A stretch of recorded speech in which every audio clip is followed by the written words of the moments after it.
Kogilu layout eviction, a governance dilemma. There was illegal land encroachment in the Kogilu layout. Encroach first, legalize later. That is what is happening in our Kogilu layout at the moment. Compensation for the people who are being evicted here. And what is the compensation? Compensation is approximately rupees 11.95 lakh worth flat, 3 BHK flat. There were Kodagu floods in 2019 or the Malnad region floods in 2019, which resulted in many people losing their lands, many people losing their houses. As a result, the government announced 5 lakh compensation, only 5 lakh compensation, and within that, only 1 lakh has been paid to the people. Hello everyone, welcome back to Namalax Bangalore Presents Current Issue of the Day. In today's episode, we'll discuss one of the most debated topic in India, which is related to our very own Karnataka and Namma Bengaluru. That is Kogilu eviction case. Kogilu layout eviction case. So in today's video, we'll just discuss from the perspective of UPSC. Okay, first we'll discuss the backgrounds. What is the background of this case? What happened and what are the important implications of this particular case? And then we'll discuss from the UPSC background. That is constitutional mandates, judiciary rulings, and what went wrong with respect to particular case. And then we'll discuss how these kind of cases can be avoided in the future. So let us start the discussion. Kogilu layout eviction, a governance dilemma. So what happened is here was the Greater Bengaluru Authority. In December 2025, the Greater Bengaluru Authority conducted a large-scale demolition drive in the Kogilu layout Yelahanka and Fakir layout Yelahanka, which cleared hundreds of structures on the government land, which was earmarked for public utilities. While legally valid, the evictions manner and the rehabilitation design sparked statewide debate on balancing rule of law, right to life, and urban governance. We have to see the balance between rule of law, right to life, and urban governance. Okay, before we start the discussion, let us understand the background. What happened in the case of Kogilu layout? So, there was illegal land encroachment in the Kogilu layout from the period of 2013 to 2024. Government kept on giving notices, but the people residing there kept on ignoring the notices. Many of the land mafia also was involved in these cases. They provided lands with fake or forgery documents. As a result, people thought the land belonged to them and started residing there. But in this particular Kogilu layout case, what happened was, according to a satellite image, there were no people before 10 years of age, 10 years, but now people are residing there illegally. And this particular land belonged to the government of Karnataka, and especially it belonged to Bengaluru Sewage Waste Management Limited. It belonged to Bengaluru Sewage Waste Management Limited. That particular area was used for sewage dumping. So this was for public utility. This was used for public utility, but later this was encroached upon by people. So as a result, what the government did was, when this Greater Bengaluru Authority was created, all the lands were surveyed. When the surveyed lands were found to be of the government, they started the eviction drive. As a result, people were removed from this Kogilu layout. And under that, what happened was, once the government started evicting the people, it evicted approximately 400 families in the particular cases in the Kogilu layout as well as nearby Fakir layout. And among these 400 families, they found approximately 96 families are eligible for rehabilitation. Eligible for rehabilitation because they have been residing for more than 10 plus years in Karnataka, and they also had documents verifying they are the citizens of India, citizens of Karnataka, and they were eligible for compensation. What the issue here was, of the 400 families which were evicted, most of them belong to a community, most of them belong to particular community, and most of them belong to a particular state. As a result, this turned from a local or regional issue into a federal issue. So Kerala minister was involved here. Kerala minister came to Karnataka, came to Bangalore, started protesting this. They started protesting that people are staying here for more than 10 years. Why are we conducting this drive? And KC Venugopala Rao had to involve personally and ask the High Command of Congress to change this eviction. So once the involvement deepened, what was the reaction of the government of Karnataka? So the government of Karnataka said that in this particular case, only in this particular case, on the human rights, on the humanitarian grounds, they are going to provide compensation for the people who are being evicted here. And what is the compensation? Compensation is approximately rupees 11.95 lakh worth flat, 3 BHK flat was being given in Bayapanahalli. Okay, was being given in Bayapanahalli, and these houses were built by Rajiv Gandhi Housing Corporation. Rajiv Gandhi Housing Corporation. So many people were fine till then, but then this particular case, it is exceptional case, and this housing is given on the humanitarian ground. This resulted in debate. This resulted in many debates. What are the different kinds of debates?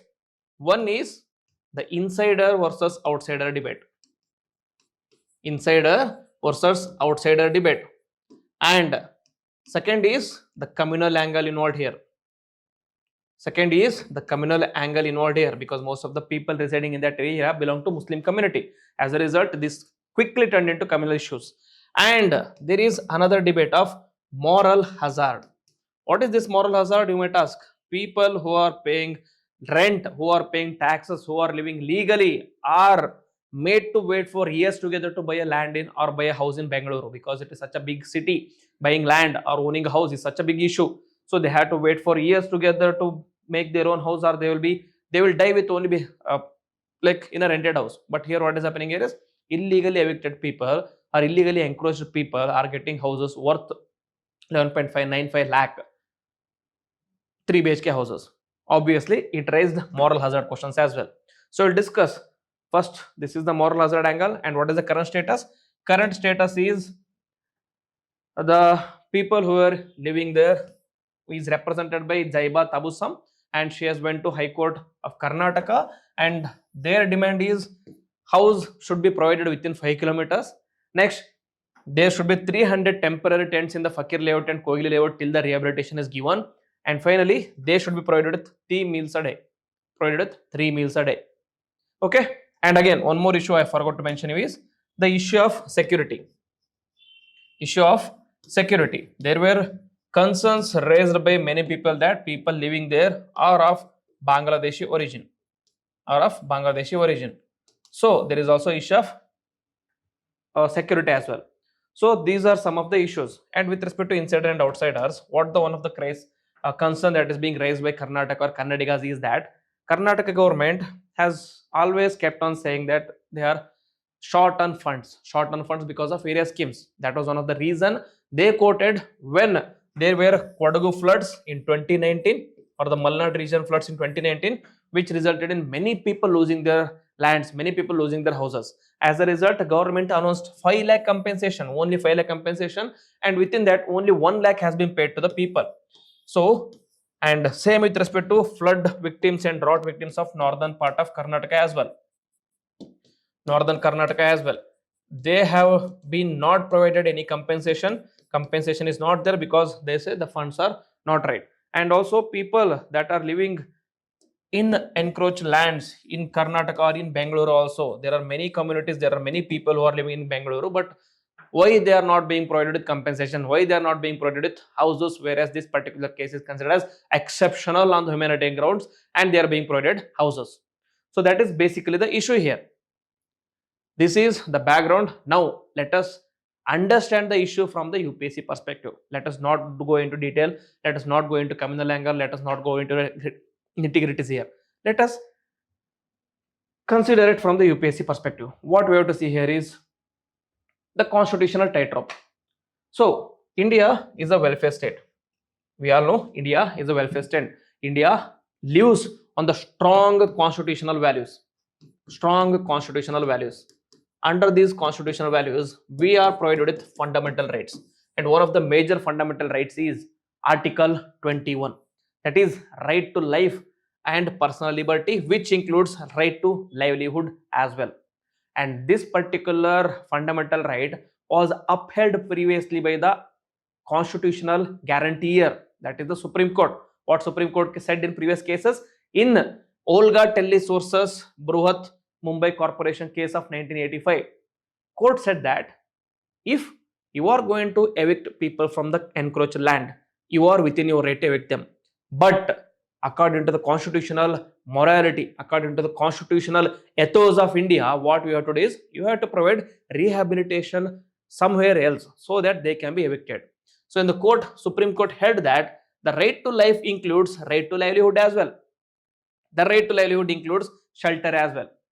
Eviction is permitted, but inhumane eviction is unconstitutional. What do you mean by inhumane? Under inhumane, the court said that you cannot evict them during the monsoon period, you cannot evict them without a rehabilitation, and you can evict only when the rehabilitation is provided. Until rehabilitation is provided, you have to provide certain tents, certain temporary shelters for them. So, based on this particular case, now the people of Kogilu Layout have also gone to the High Court of Karnataka. So this is one aspect of the constitutional ethos. And again, in the Article 300A, there is right to property, meaning state has full authority to reclaim public land from the encroachment. Government land cannot be claimed through the adverse possession, such as illegal encroachment. So that is a dilemma here. On one hand, court has said that even if you are encroaching a person, you have to provide alternatives. On the other hand, the court has said that it is the right of the state to remove people from encroached lands. So the Kogilu case exemplifies the tension between lawful and reclamation and humanitarian obligations. That is, eviction must be both lawful and human. The government of Karnataka said that we are following due process of law here. Due process of law here. We are upholding the rule of law here. Once you are upholding the rule of law, we are going to evict them. But the debate arises when you are not following the constitutional ethos. That is the issue. What else? What has been the Supreme Court, or what has been the courts have said with regard to with regard to these eviction cases? The major case in this aspect is Olga Tellis versus Bruhat Mumbai Corporation.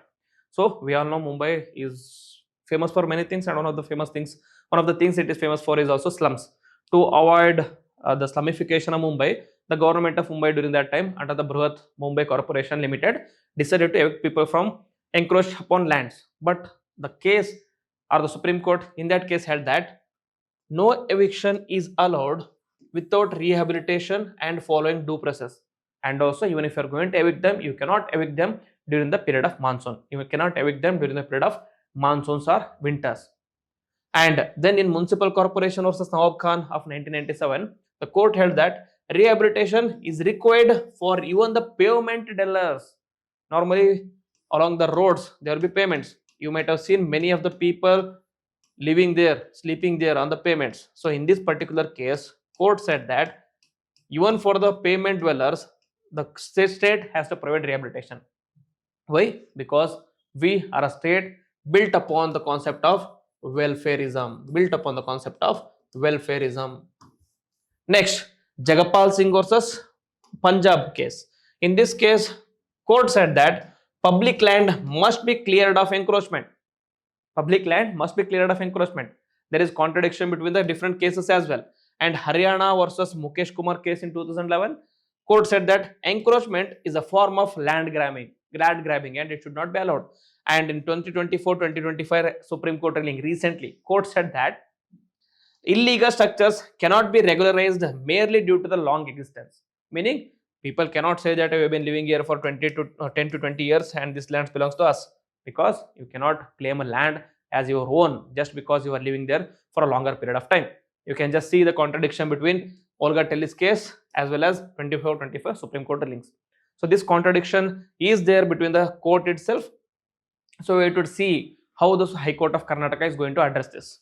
So the courts consistently allow eviction because it is the duty or it is the right of the government to evict people, but mandates procedural fairness and humanitarian safeguards. What is the procedural fairness? Procedural fairness is providing adequate notices and humanitarian safeguard is providing rehabilitation. So that has been the stand of courts in the previous eviction cases.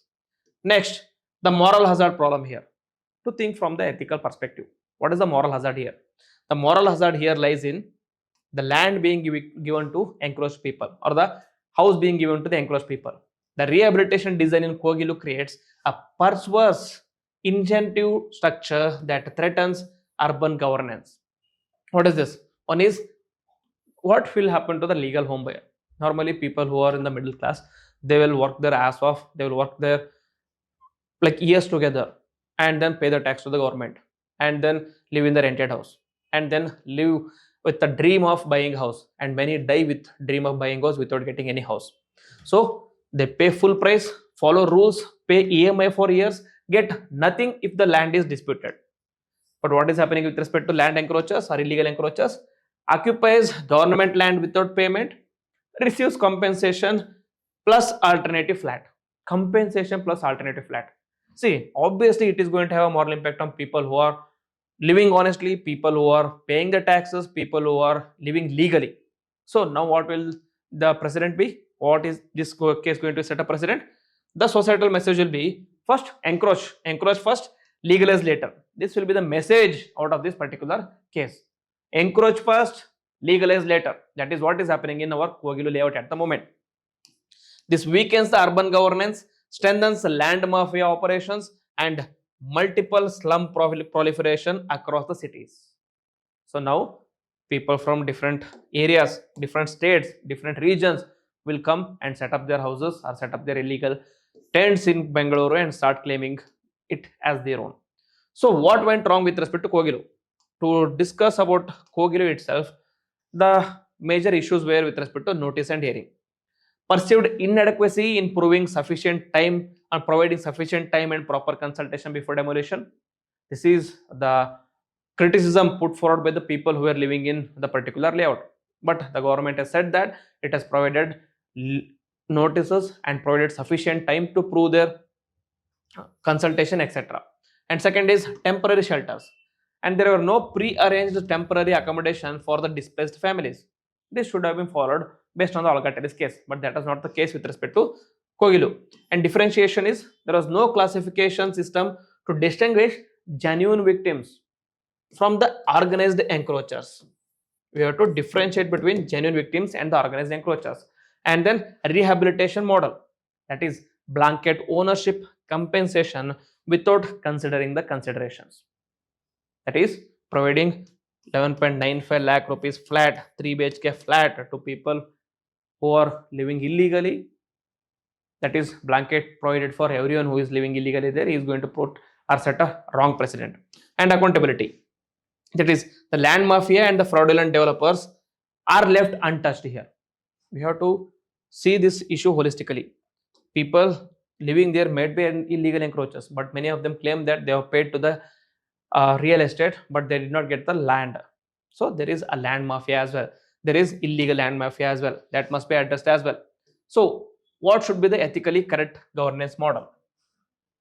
So a ethically correct welfareist government model should focus on rehabilitation must function as a safety net and not as a reward. Rehabilitation is only a safety net and not as a reward. Once you start providing rehabilitation as a reward, then it is going to put a wrong precedent, then it is going to create a bigger moral hazard. So different categories require differentiated responses. Suppose we take Kogilu layout. What should be the different response? For long-term poor families, we should provide temporary rental housing with a path to affordable ownership under Pradhan Mantri Awas Yojana. And for people with the victims of land mafia, they should be provided with legal aid. Compensation should be provided from the seized mafia asset and priority relocation. And people who were cheated through EWS buyers, priority allocation in Pradhan Mantri Awas Yojana flats with the government assistance. And for the organized encroachers, people who encroach with the very aim of getting compensation, with the very objective of getting new houses, eviction without rehabilitation benefits, and legal action against the organizers. We have to identify where they belong to, whether they are from India or whether they are from different states or different countries. If they are from different countries, they should be treated as illegal immigrants. Then they should be sent back. If they are from different states within India, then they should be verified properly, whether they have house in their native states or in their native areas, and they are living here with the sole purpose of grabbing the land. Then they should not be provided with any rehabilitation, and they should be sent back to their houses, or they should be allowed to live in a rented houses. Next, so what should be the way forward, and what should be the administrative reforms to avoid such instances in the future? It should follow technology driven solutions. What are the technology driven solutions? That is digital geofencing of all the government land with real time monitoring, which we are already doing, but we have to streamline it. Next, early slum detection system using satellite imagery and AI. Next, public land audit dashboards for transparency and accountability. So in these two cases, we should not wait for 10 to 15 years or 10 to 12 years or 20 years to bring to a conclusion. We should not wait for 20 plus years. We should see within 1 or 2 years if there is a possibility of a slumification of an area, then we should stop it in the beginning itself. Next, what will be the institutional mechanism? In the institutional mechanism, we should establish a rental housing authority for transitional accommodation, and create land mafia recovery tribunals for fast track prosecution, and develop national eviction standard operating procedures compliant with the human rights standards. Okay, national eviction SOP compliant, whether the eviction is being done with the humanitarian grounds or not. Next, judicial safeguards required here is mandatory rehabilitation audit, that is independent assessment before any demolition to verify adequate temporary shelter arrangements and the classification of the affected persons is done or not. Only once the temporary solutions is provided, only once they are classified properly, only then eviction should be done forward. Victim compensation framework, that is compensation funded from the seized mafia assets and not from the taxpayers money to avoid moral hazard, ensuring accountability of fraudulent developers. And finally, procedural oversight, that is court monitored evictions process with the mandatory legal aid and grievance redressal mechanism should be followed as well. Finally, key takeaways out of this is eviction is legally justified, so the state has complete authority over eviction. So whenever we see these legal or political issues, we have to see from 3 P's. P3s, what is P3s? One is process, procedure, and purpose. So these 3 P should be considered whenever you are seeing a political legal issue such as this one. With respect to bulldozer justice, that is eviction case only. With respect to bulldozer justice, the process or the purpose or the procedure, the state has all the right to with respect to removing these encroachments because the land belongs to state. But the process, whether it is following the due process of law or not, and the procedure, whether they are following proper humanitarian procedure or not, and the purpose of eviction, is it genuine eviction or is it for the political gains? That has to be seen as well. Only once these 3 P's are met, only then you can say the process, only once you can say that decision of the government is ethical in nature. And execution flaw, implementation lacked humanitarian preparedness, as a result it converted into national news. And policy risk, rehabilitation design risks institutionalizing illegality. Okay, so we have to avoid institutionalizing illegality. So the fundamental principle is compassion must protect human dignity, but it must not destroy the rule of law. Urban governance requires balancing legal authority with humanitarian obligations as well. So in conclusion, future evictions must implement differentiated rehabilitation based on the genuine need, procedural fairness with adequate notice, accountability mechanisms targeting land mafia, and technology driven prevention systems. So this is the policy analysis of eviction cases. You can use the same framework for any eviction issues that are happening around the world or around India. Okay, so this is today's topic of the day. So I have kept it apolitical. I have kept it surely or mainly based on the UPSC perspective. So these are not my personal opinions. These are facts, and these are an ethical analysis of the issue of eviction. So this ends the video for today. If you like the video, then please hit the like button, comment on it, and also share with your friends. And if you're new to the channel, please subscribe to the channel and click on the bell icon so that you don't miss any notification. With this, I will end the video. Jai Hind, Jai Karnataka.